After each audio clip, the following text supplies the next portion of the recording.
This clip is brought to you by SaveWithConrad.com.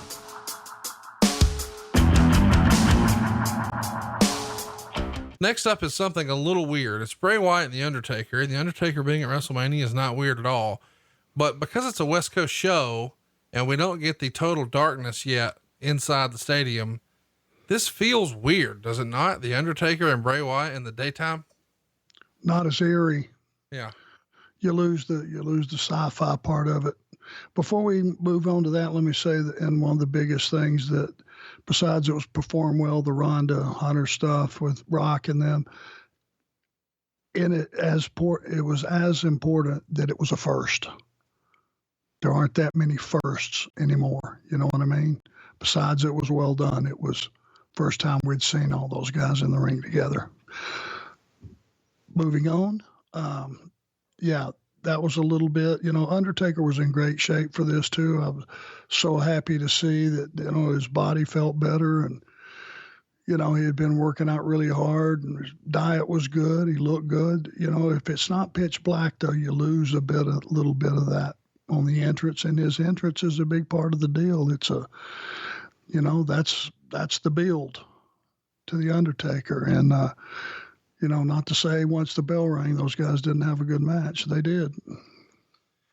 Meltzer would say not a great match or anything, but given Wyatt's injury and all, it was fine. Undertaker is nowhere near what he was a few years ago, but he was a lot better and looked in better shape than last year. Of course, last year is a reference to WrestleMania 30 when he lost to Brock Lesnar in New Orleans.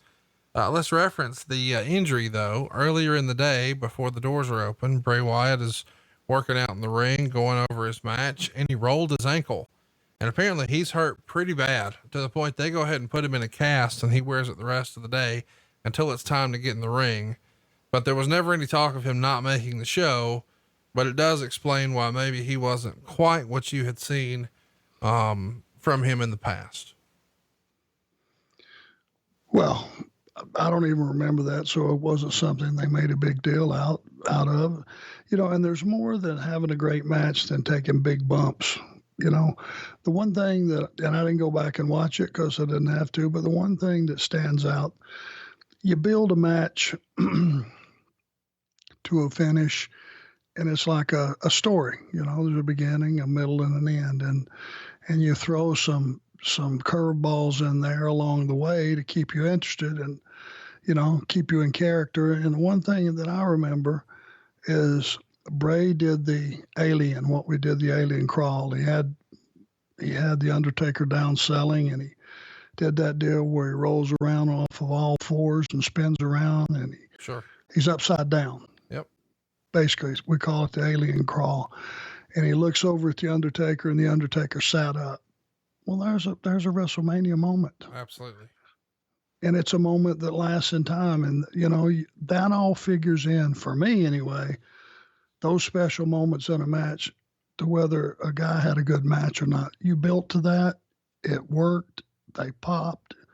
We can move on now. And that's one of the things I remember. And it was such good character stuff that the audience loved it. And it's not about just getting slammed off the top or clotheslined over the top or whatever the deal, choke slammed or whatever the deal may be.